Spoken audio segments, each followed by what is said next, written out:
오늘 수업의 목차. 자, 1교시는 DRAM, NAND 플래시, HBM 왕기초에 대해서 설명해 드릴 건데요. 왕기초라고 하긴 했지만, 그렇게 왕기초는 아니에요. 활용하는 문제들도 제가 가지고 왔으니까 여러분들도 생각해보고 또 생각을 해보면 자기소개서에 쓸 말이 또 생기거든요. 참고해 주시면 좋을 것 같고요. 그 2교시에는 반도체 공정 직무에 대해서 설명해 드리고, 그리고 반도체 공정 개선 평가를 실제로 현업에서 어떤 식으로 진행하는지 맛보기 수준으로 보여드리도록 하겠습니다. 삼성전자 DS 잡 디스크립션을 저와 함께 다시 한번 보는 시간도 가져보도록 하겠습니다. 먼저 반도체 분류를 보도록 할게요. 삼성전자와 SK하이닉스의 주력 제품은 여러분들도 아시다시피 DRAM과 NAND 플래시죠. 그리고 반도체는 메모리 그리고 비메모리로 나뉘어요. 그리고 메모리에는 램과 롬으로 나뉘게 되는데요. 그 유명한 DRAM이 바로 이 램 안에 속하게 되는 거고요. NAND 플래시는 롬 안에 속하게 돼요. 이 램은 랜덤 액세스 메모리라고 해서 이게 중요해. 휘발성 메모리인 점이 중요해요. 휘발성 메모리다. 그래서 작업 중인 데이터를 일시적으로 저장한다. 휘발성이니까 데이터를 저장해도 금방 날아간다. 오케이.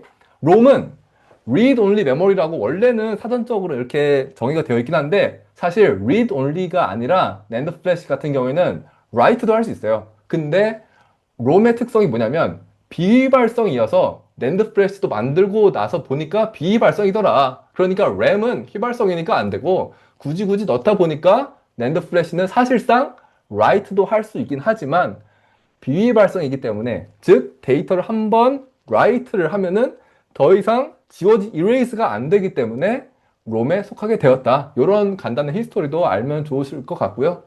이제 DRAM 그 유명한 D램은 D가 뭐냐? 다이나믹 램이라는 뜻이에요. 왜 다이나믹인지는 제가 이따가 다시 설명해 드리도록 하겠습니다. 자, 전원 공급 시에 데이터를 일시적으로 저장한다. 이게 중요해요. 다시 한번 휘발성이다. 그래서 데이터를 일시적으로 저장한다. 이게 왜 중요한지는 이따가 캐패시터 관련해서 설명드리면 여러분들이 더 잘 이해하실 거고 그 이해하신 걸 바탕으로 여러분들이 자기소개서에 쓸 건덕지가 정말 많거든요. 좋아요. 낸드 플래시. 낸드 플래시는 비발성이다. 그래서 전원을 종료해도 데이터가 사라지지 않는다. 그렇죠. 여러분들이 쓰는 USB 아니면 핸드폰에 있는 사진첩, SSD 한번 저장하면은 여러분들이 억지로 삭제하지 않는 이상 그 데이터가 날아가지 않죠. 오른쪽을 한번 보도록 할게요. D램과 낸드 플래시가 있는데 이제 여기서 중요하네 이게. D램은 캐패시터가 존재하는데 이게 도체로 되어 있다. 낸드 플래시는 플로팅 게이트가 존재하는데 이게 부도체이다. 요게 중요해요. 일단은 요거를 체크를 해놓고 이따가 다시 한번 제가 자세하게 설명해 드리도록 하겠습니다. 그리고 D램은 휘발성이다. 낸드 플래시는 비휘발성이다. 그리고 메모리 반도체, 비메모리 반도체 있는데 요거는 지금 할 건 아니고 당장 지금 서류 써야 되는데 요거를 설명할 시간은 없습니다. 요거는 제가 넘어가도록 하겠습니다. 오늘 수업은 진짜 우리가 서류를 쓸 때, 자기소개서 쓸 때, 면접을 할 때 딱 알아야 될 그런 내용만 딱딱 짚고 넘어가도록 하겠습니다. 자, 네, 드램과 낸드 플래시를 이렇게 비유할 수 있어요. 드램은 책상에 비유할 수 있고 낸드 플래시는 책장에 비유할 수 있어요. 그러니까 드램 같은 경우에는 책상이니까 책상이 넓으면 어떻게 돼? 한 번에 많은 데이터를 우리가 읽고 쓰고 처리할 수가 있는 거야. 반면에 낸드 플래시는 책장이야. 그러면은 우리가 그 데이터를 막 열고 보고 할 수는 없어. 그런데 그만큼 많이 저장을 할 수가 있다. 그래서 D램 여기 밑에 보면은 자료를 꺼내서 펼쳐 놓으니까 색상을 크게 하면은 많이 펼쳐 놓을 수 있으니까 한 번에 많은 데이터를 처리할 수가 있는 거고 낸드 플래시는 자료 저장이니까 책장이 커야 된다. 그리고 다시 한번 D램 같은 경우에는 휘발성이다. 낸드 플래시 같은 경우에는 책장에 있으니까 사라지지 않겠지? 비발성이다. 요게 은근 중요합니다. 예. D램은 프로그램 실행을 위해서 임시적으로 비발성이다. 데이터를 잠시 저장한다. 낸드 플래시는 영구 저장한다. 비발성이다. 제가 이렇게 강조하는 이유가 있어요. 이어서 D램과 낸드 플래시의 기본 단위를 한번 보고 가도록 하겠습니다. D램 같은 경우에는 트랜지스터 1개와 캐패시터 1개로 이루어져 있어요. 낸드 플래시는 트랜지스터 1개로만 이루어져 있어요. D램에는 캐패시터 하나가 추가로 더 있네. 아, 이 밑에 구조를 보면 이게 트랜지스터고 그 옆에 캐패시터가 달려 있구나. 낸드 플래시는 이렇게 트랜지스터가 하나로만 되어 있구나라는 것을 여러분들이 확인하실 수가 있습니다. 그런데 낸드 플래시 같은 경우에는 이 게이트 밑에 플로팅 게이트라는 것이 있네. 아, 요것이 바로 또 낸드 플래시의 특징이다. 그러니까 디램의 특징은 트랜지스터 하나에 캐패시터, 낸드 플래시는 트랜지스터 하나가 있긴 한데 게이트 밑에 플로팅 게이트라는 부도체 물질이 있구나. 아, 요거 하나 기억하고 가보자. 자, 밑에 글을 한번 읽어보도록 할게요. 캐패시터는 도체야. 제가 아까 말씀드렸죠? 중요하다고. 요거 중요하다고. 네, 요거 중요하다고. 캐패시터는 도체이기 때문에 전자 이동이 빨라. 그런데 플로팅 게이트는 부도체이기 때문에 전자 이동이 어렵습니다. 이 디램 같은 경우에는 일렉트론이 들어갔다 나갔다를 엄청 빨리 할 수 있어요. 반면 낸드 플래시는 일렉트론이 들어갔다 나왔다를 엄청 느리게 할 수밖에 없어요. 왜? 캐패시터는 도체니까 전자가 막 다닐 거 아니야, 빠르게. 근데 플로팅 게이트는 부도체이기 때문에 전자의 흐름이 방해받을 수밖에 없다. 다음 줄. 전자가 쉽게 들어가고 빠져나갈 수 있는 캐패시터는 데이터를 빠르게 처리하는 것에 적합하고, 그렇겠지, 당연히. 일렉트론이 프로그래밍 레이스. 빠르게 하니까 데이터가 우리 이진법으로 나타낸다고 뭐 알고 있죠? 01, 01, 01, 01 그렇게. 그러니까 데이터를 빨리 처리할 수가 있는 거고, 플로팅 게이트는 일렉트론이 들어가고 나오는 속도가 워낙 느리기 때문에 데이터를 빠르게 처리하는 것에는 불리하지만, 반대로 부도체이기 때문에 일렉트론이 한 번 들어가면은 전류가 통하지 않아. 그렇기 때문에 전자를 계속 머금을 수 있다. 즉, 데이터를 계속 저장시킬 수가 있다라는 특징이 있습니다. 그러면 이렇게 개괄적으로 셀 기본 단위를 알아보았고, 다음에 디램의 특징, 그리고 낸드 플래시의 특징과 구조에 대해서 한번 알아보도록 하죠. 자, 디램은 트랜지스터 한 개와 캐패시터 한 개로 이루어진다. 이거는 알고 있고, 이제. 그리고 캐패시터의 전자 충전, 방전, 프로그래밍, 이레이스. 충전은 뭐라고? 프로그래밍. 방전은 이레이스. 전압 차이를 이용하여 데이터를 저장한다. 아, 충전되면은 프로그램이고 방전되면 이레이스구나. 캐패시터에 충전된 전자들은 금방 누설되어 전압이 떨어진다. 아, 캐패시터는 도체라고 했지? 그러니까 이 캐패시터에 일렉트론이 들어간다고 하더라도 이 캐패시터는 도체이기 때문에 이 전자가 금방 빠져나가. 금방 누설돼. 그래서 전압이 떨어진다. 그래서 어떻게 하냐면 주기적으로 전압을 가해서 리프레시 동작이 필요하대. 이게 뭐냐면 우리가 프로그래밍을 한다는 것 자체는 데이터를 집어 넣는다는 뜻이거든요. 캐패시터에 우리가 데이터를 넣었어. 근데 우리가 책을 폈는데 뭘 보려고 하는데 갑자기 책상에서 누가 책을 버려. 나는 이제 막 데이터를 읽고 뭘 하려고 했는데 누가 자꾸 책을 버려, 책상에서. 그럼 안 되잖아요. 그렇기 때문에 똑같아. 일렉트론을 집어넣었어. 내가 책을 볼 시간만큼은 전자가 있어야 돼. 그래서 다시 전압을 가해서 일렉트론아, 너 빠져나가지 말고 안에 그냥 여기 머물러 있어. 그래서 내가 전압을 가해줄게. 라는 것이 바로 리프레시 동작이에요. 그런데 디램은 캐패시터가 도체라고 했죠. 그렇기 때문에 일렉트론이 한 번 들어가잖아? 그러면은 0.1 미리세컨드 만에 그냥 바로 빠져나와. 그래서 이 리프레시 동작도 0.1 미리세컨드마다 전압을 빵빵빵빵빵빵빵빵 가해줘야 돼. 그래서 엄청 빠르게 전압을 가해줘야 된다고. 그럼 어떻게 돼? 굉장히 다이나믹하지? 굉장히 다이나믹하게 전압을 빵빵빵빵 가해주니까, 그래서 다이나믹 램, D램이라는 명칭이 붙었다고. 그래서 이렇게 다이나믹하게 전압을 가해주니까 문제가 있네. 계속해서 전력을 우리가 소비해야 되네. 야, 어떡하지? 그러면 우리 요즘 막 저전력 반도체 환경을 생각해야 돼서 저전력 반도체 필요하고 전기 아껴야 되고 그렇잖아요. 그런데 너무 다이나믹하니까 계속 전압을 가해서 전력을 너무 많이 소비하게 되는 거야.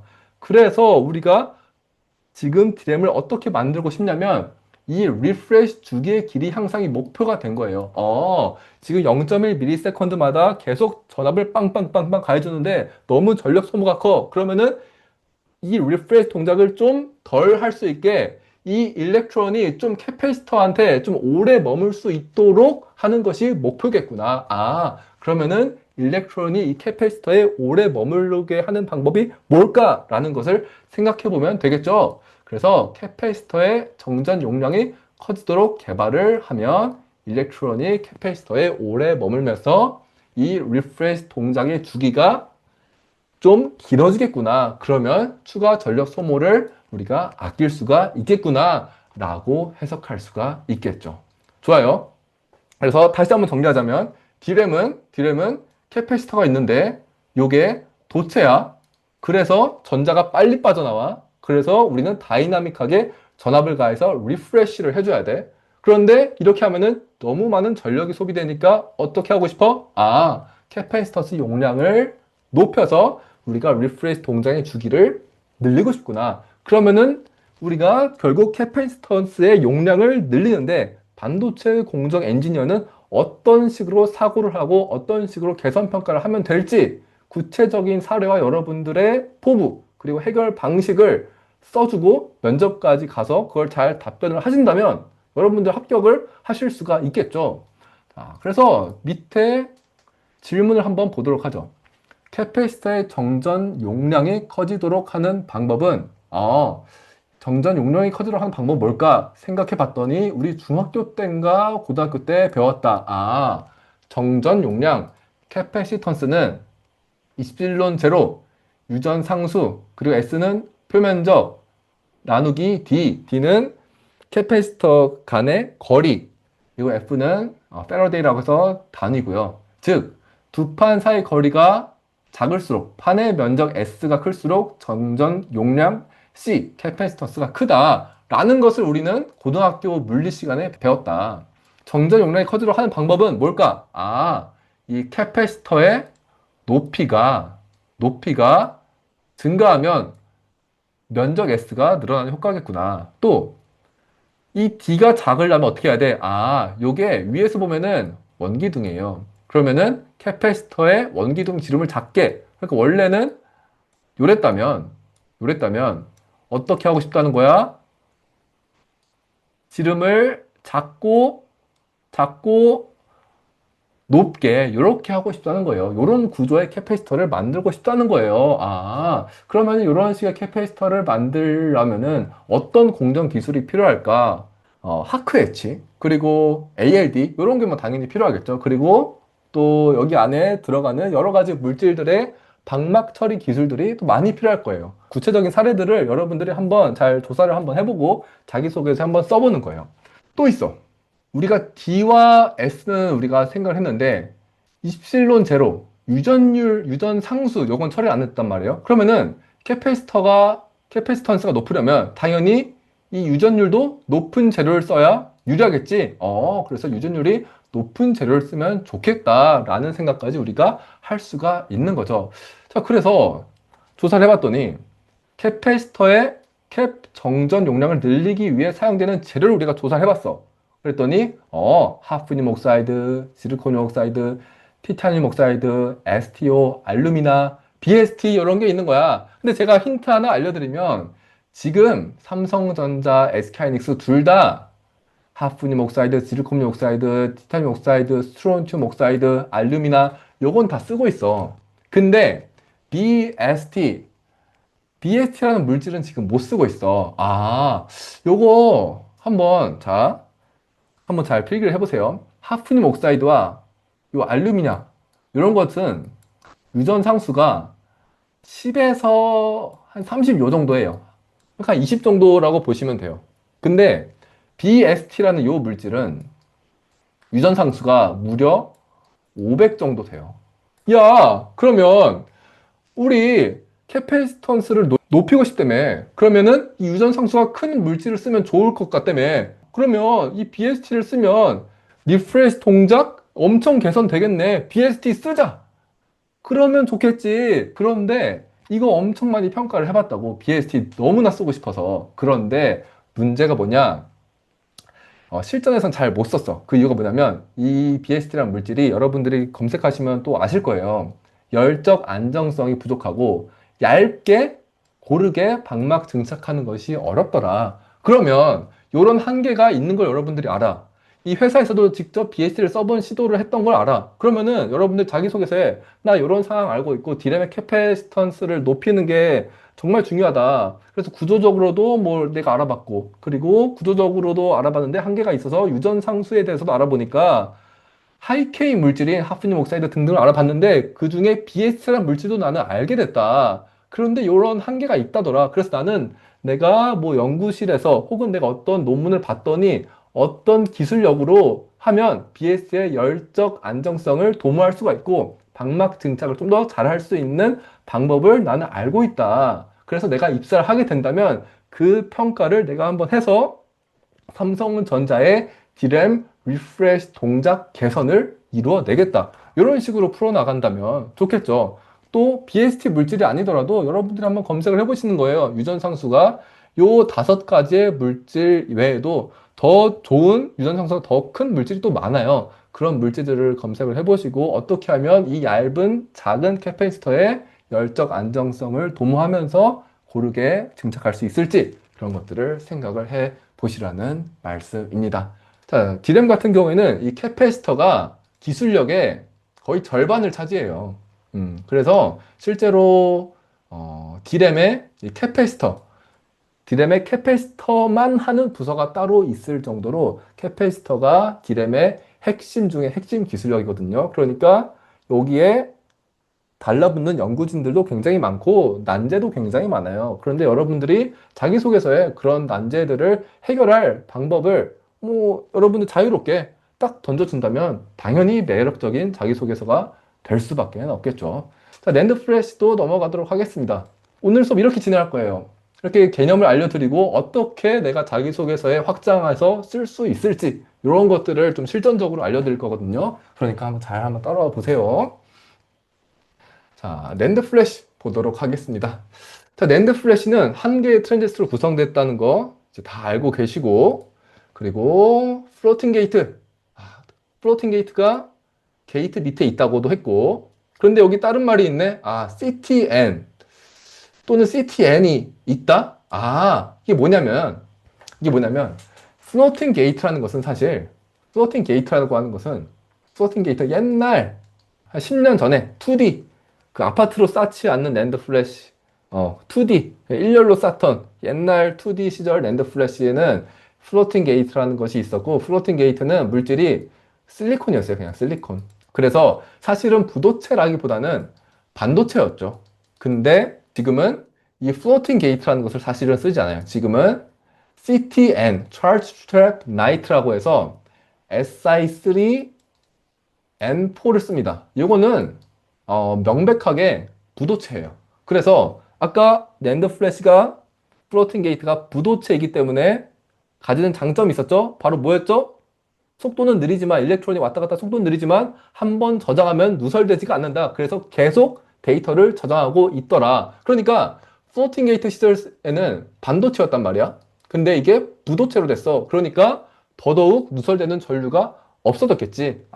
오케이. 그래서 옛날에는 플로팅 게이트, 지금은 CTN. 그래서 뭐가 개선됐다? 누설되는 전류를 막아줄 수가 있었다. 그래서 디램은 캐패시터가 도체, 낸드 플래시는 부도체. 요게 중요하다고 했구나. 이제 이해가 됐다. 플로팅 게이트 또는 CTN, Charge Trap Night의 전자를 충전과 방전 상태를 이용하여 데이터 상태를 확보한다. 이것도 캐패시터와 똑같아요. 전자를 CTN에 충전하면은 프로그래밍, 방전, 일렉트론을 나오게 하면은 erase라고 합니다. 제가 아까 드린 말씀이 여기 밑에도 나와 있어요. 낸드 플래시의 발전. 옛날에는 플로팅 게이트였는데 지금은 charge trap flash의 변화로 charge trap flash가 뭐냐면 이것도 플로팅 게이트 실리콘을 쓰지 않고 이 CTN처럼 부도체를 쓰겠다는 거예요. 변화로 전자 저장이 반도체인 폴리실리콘에서 부도처인 Si인으로 바뀜에 따라 전하를 붙잡고 있는 힘이 강하기 때문에 누설 전류를 줄이는 장점이 있다. 아까 말씀드렸었죠? 그래서 또 여기 제가 작은 글씨로 써놨어요. 이것도 여러분들이 혹시라도 깊게 아시는 분이 있을까봐 SIN 기술 성숙도가 매우 중요하다. 요거를, 이거 시간이 좀 오래 걸리긴 한데, 좀 중요한 내용이니까 말씀드리면, 이게 낸드 플래시의 플레인 뷰예요. 그러니까 플레인 뷰, 수평으로 딱 잘라서 위에서 바라본 거예요. 그러면 이렇게 동그란 모양이 되게 되어 있습니다. 실제로 보면 진짜 이래요.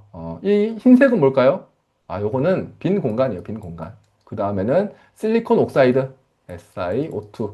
그 다음에 여기 까무라잡잡하고 아닌 거, 까무라잡잡하고 아닌 거, 요 띠는 바로 폴리실리콘.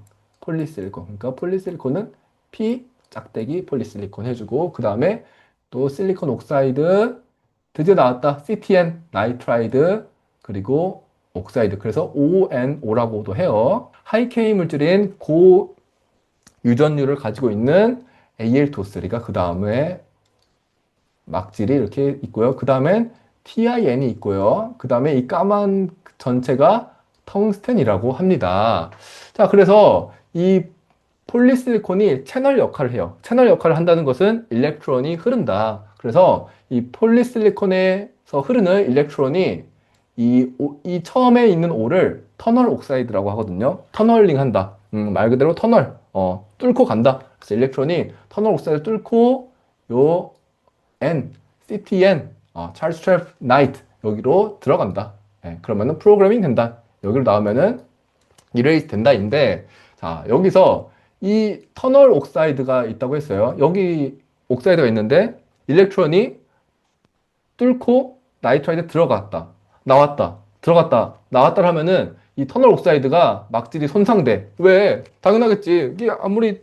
이게 물질이 있는데 전자가 아무리 작다고 하더라도 계속 들락날락 하면은 해질 거 아니에요. 여러분들도 옷 계속 입으면 해지잖아요. 그거 똑같아요. 그래서 이 처음에 옥사이드의 듀러빌리티가 또 굉장히 중요하고, 그리고 이 N, 실리콘 나이트라이드가 얼마나 부도체의 성질을 잘 가지고 있어서 누설 전류가 없게 잘 하냐, 이것도 굉장히 중요하거든요. 그것을 결정짓는 게 여기 ONO 사이에 불순물이에요. 불순물을 N을 막 더 넣거나 혹은 O를 막 다 넣거나 이런 식으로 불순물을 컨트롤 하는데, 요게 삼성전자, SK하이닉스, 마이크론 셋 다 엄청난 회사 내 기밀이거든요. 그래서 회사에서도 이 관련 부서 아니면은 열람하지도 못하게 그렇게 막아놨을 정도로 엄청난 기술력이에요. 그래서 여러분들도 혹시라도 이런 게 관심이 있다면 논문 찾아보시면은 어떻게 하면 찰스 트랩 플래시의 누설 전류를 막으면서 터널 옥사이드의 듀러빌리티를 높이면서 하는 그 농도를 연구하고 밝히는 논문이나 학술지가 꽤 있어요. 그런 것들을 여러분들이 참고를 하셔서 또 공부를 하신 다음에 자기소개서에 쓰신다면 또 강력한 자기소개서가 됩니다. 제가 이렇게 말씀드려도 여기서 쓰시는 분 굉장히 적을 거예요. 그래서 제가 말씀드린 거 여러분들이 이제 쓰시면은 진짜 좋은 소재가 됩니다. 네. 자, 그리고 2D에서 3D 집적도 향상. 요거는 다 아시죠? 네. 옛날에는 2D 스트럭처였는데 이제는 아파트 형식으로 요거를 2D를 이렇게 세운 거죠. 이렇게 세워서 3D가 됐다라는 것이고, 그리고 평면형 평면형 구조에서 게이트 all around 구조로 이제 됐다라는 건데, 이 그림을 보시면 원래는 이 트랜지스터에 게이트가 이 위에만 있었어요. 그러니까 이쪽으로 이제 전류가 흐르면서 일렉트론이 플로팅 게이트 또는 CTF에 들어갔다 나왔다를 하는데요. 여기에 문제가 있었어. 뭐냐면 게이트가 이쪽에 있다 보니까 이 일렉트론이 아래쪽으로도 빠져나가고 옆으로도 빠져나가고, 즉 누설되는 전자가 굉장히 많았다. 누설 전류가 많았다. 그런데 이제 3D Vertical NAND 되면서 GAA 구조를 사용함에 따라서 이걸 보면 되겠네. 이렇게 마카로니 구조가 되어 있잖아요. 아까 본 실제 셀 보면은 이제는 폴리실리콘이었어. 여기 나이트라이드가 있다고 했어. 그러면은 이 나이트라이드가 전체를 다 감싸고 또 여기 텅스텐이 전체를 다 감싸니까 어떻게 돼? 여기서 전압을 빵 가해주고 폴리실리콘에서 전자가 이쪽으로 이동하면 되는데, 이게 이쪽으로 이동해도 다 막혀 있으니까 누설되는 양이 현저히 많이 줄었다. 그래서 GA를 차용함에 따라서 낸드 플래시가 굉장히 많은 발전을 이루었죠. 예. 그래서 낸드 플래시가 생각보다 구조의 변화가 굉장히 많았어요. 최근 10년간. 그럼에 따라서 부작용도 있고, 그리고 더 개선해야 될 방법도 많고, 방향도 많기 때문에 특히 드램보다 낸드 플래시가 아이템 찾기가 조금 더 수월해요. 왜냐하면 구조 자체가 정말 많이 변해가지고. 그러니까 이런 히스토리도 알고 계시면 도움이 되겠다. 그리고 요거는 실제 삼성전자의 48단 낸드 플래시의 단면 사진이고요. 그리고 요거를 어떻게 보시는지 모르시는 분들을 위해서 설명해 드리자면 요 까만색 라인 하나하나가 텅스텐이에요. 텅스텐이고, 그리고 이렇게 약간 마음의 눈으로 보면은 까무잡잡하고 아닌 뭐 이런 선들이 이렇게 쭉쭉 나 있어요. 요게 폴리실리콘이에요. 그리고 여기 하나하나가 이제 셀이에요. 셀. 요 하나하나가 다 셀. 하나하나가 다 셀. 셀이 엄청 많죠? 네. 그러니까 이 셀들을 이제 평면을 딱 잘라서 플레인 뷰로 잘라서 위에서 아래로 본 게 요 그림이었다라고 말씀드릴 수 있을 것 같아요. 그리고 이제 진짜 중요한 거 랜드 플래시의 평면 구조를 이제 한 번 더 말씀드리고 이제 어떤 식으로 평가를 할 수 있을지 한번 알아보도록 하죠. 그 전에 세미콘 부트캠프의 All-in-One 반도체 공정 직무 커리큘럼에 대해 소개해 드려 보도록 하겠습니다. 먼저 반도체 공정 이론 강의를 수강하시게 됩니다. 평범한 교과서적인 내용만 있는 것이 아니라 실무적으로 재해석해서 최대한 수식 없이 이해 중심으로 구성했습니다. 기초 이론만으로도 반도체 공정 개선을 할 수 있는 사례들도 소개해 드리는데 이 소재도 잘 활용하면 자기소개서를 더 다채롭게 작성하실 수 있습니다. 그 후 9시간 동안 실무 부트캠프를 진행하게 되는데요. 총 2개의 현업 실습을 경험하시게 됩니다. 진짜 현업 공정 엔지니어가 공정평가를 하듯 데이터를 도식화하고 데이터를 해석하고 반도체 구조와 원리를 복합적으로 고려해서 공정평가를 제안하시게 됩니다. 관련 이론들은 현업 수준에 맞게 알려드려 자기소개서에 충분히 녹여내실 수 있게 됩니다. 이후 면접 대비 특강에서 부트캠프에서 배운 내용이 면접 질문으로 나왔을 때 어떻게 답변해야 하는지 알려드리고 공정 엔지니어가 알아야 할 소자 내용도 알려드려 빈틈을 메꿨습니다. 이어서 최근 핫한 HBM 그리고 패키징 내용과 더불어서 자기소개서는 현업에 맞는 용어로 써야 하기 때문에 삼성전자, SK하이닉스에서 쓰는 현업 용어들도 정리해서 알려드릴 것입니다. 또한 최근 신설된 SK하이닉스의 에스크 면접 기출문제 분석을 통한 대비 방법뿐만 아니라 최종 면접 접근 방법도 알려드립니다. 세미콘 부트캠프는 실전 압축형으로 구성해서 자기소개서부터 면접에 효율적으로 대비하실 수 있게 됩니다. 이 모든 커리큘럼은 SK하이닉스와 삼성전자 책임급 엔지니어가 머리를 맞대고 만든 커리큘럼이라 컨텐츠의 퀄리티는 정말 좋다고 자부할 수 있습니다. 다음 장에 보면은 반도체 공정 기초 강의 목차와 부트캠프 라이브 목차 다 설명해 놨으니까요. 한번 읽어보시면 좋을 것 같고요. 면접 대비 특강, HBM의 패키징 특강, 삼성, SK하이닉스 용어 정리 특강, 거기에다가 이번에는 에스크 기출, 예상 문제, 그리고 최종 면접 대비 특강까지 포함된 커리큘럼으로 한 번에 찾아뵙도록 하겠습니다. 화이팅! 추가 수강 방법에 대해서는 홈페이지 또는 유튜브 댓글을 참고해 주시면 되겠습니다. 감사합니다.